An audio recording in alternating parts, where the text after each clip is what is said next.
তো শুভ বিকেল বন্ধুরা, সবাই কেমন আছো? আশা করি সবাই ভালোই আছো। মানে গরমে আর টেকা যাচ্ছে না, রেডি হয়েছে একটু ভিডিও বানানোর জন্য। তো এটা পয়লা বৈশাখে নিয়েছিলাম কুর্তি তো না, শর্ট টপ আর কি। তো এটা নিয়েছিলাম, এই যে পেছনে ফিতে।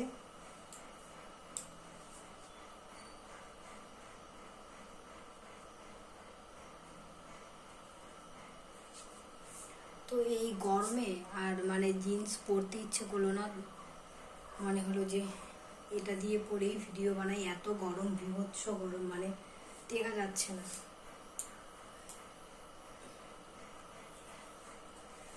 তো কেমন হয়েছে প্লিজ একটু কমেন্ট করে জানাবে।